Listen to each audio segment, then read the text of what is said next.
आज की वीडियो में हम करने जा रहे हैं कक्षा 6 के इतिहास की किताब से पाठ 10 का अभ्यास कार्य, जिसका की शीर्षक है पुष्यभूति वंश। छोटा सा अभ्यास कार्य है और हम पहला प्रश्न लिखेंगे। लिखिए, हर्षवर्धन की बहन का क्या नाम था? उत्तर लिखिए, राजश्री। हर्षवर्धन की बहन का नाम राजश्री था। दूसरा लिखिए, हर्षवर्धन की राजधानी कहाँ थी? छोटे छोटे उत्तर हैं, जल्दी से लिखिए। हर्षवर्धन जिस समय गद्दी पर बैठा उस समय उसकी राजधानी थानेश्वर थी। बाद में उसने कन्नौज को अपनी राजधानी बनाया।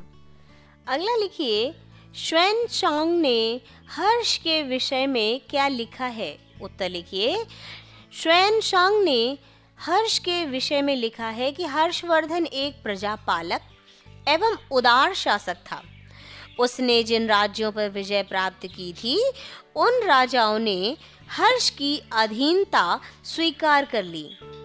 हर्षवर्धन ने अपने संपूर्ण साम्राज्य की व्यवस्था के लिए उसे भुक्तियों यानी प्रांतों, विषयों यानी जिलों तथा ग्रामों यानी गांवों में विभाजित किया।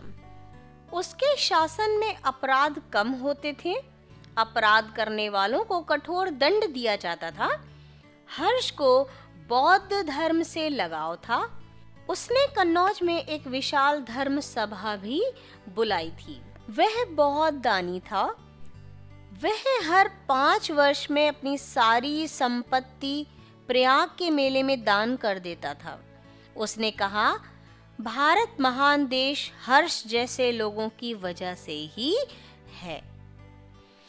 बढ़ेंगे अगले अभ्यास कार्य की ओर और लिखा है कि निम्नलिखित का उत्तर 2 वाक्यों में लिखिए।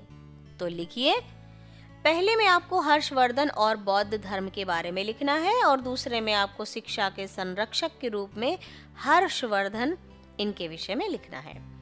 तो हर्षवर्धन और बौद्ध धर्म के विषय में हम लिखेंगे, हर्ष को बौद्ध धर्म से लगाव था। उसने कन्नौज में एक विशाल धर्म सभा बुलाई। और दूसरा लिखिए, शिक्षा के संरक्षक के रूप में हर्षवर्धन। तो हर्ष विद्वान और कला प्रेमी था। उसने संस्कृत में 3 नाटक लिखे, नागानंद, रत्नावली व प्रियदर्शिका।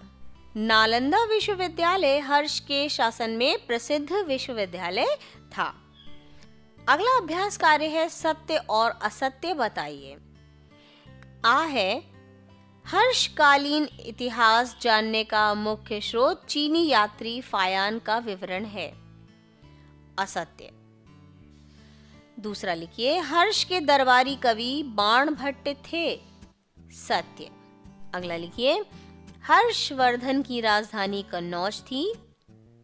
सत्य। हर्षवर्धन के भाई का नाम राज्यवर्धन था। सत्य। बढ़ेंगे अगले और अंतिम अभ्यास कार्य की ओर। रिक्त स्थानों की पूर्ति कीजिए। तो कीजिए। वर्धन वंश का प्रथम शासक प्रभाकर वर्धन था।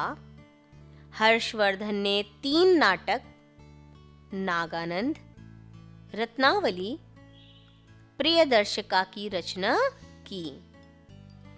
हर्ष चरित्र के लेखक बाणभट्ट हैं। और अंतिम है, हर्षवर्धन की मृत्यु 647 ईस्वी में हुई। डियर व्यूवर्स, यहीं पर समाप्त होता है हमारा ये छोटा सा अभ्यास कार्य। हम अगले वीडियो में मिलेंगे एक नए अभ्यास कार्य के साथ। तब तक के लिए अपना ध्यान रखिए। खूब पढ़ें, खूब बढ़ें। Thank you.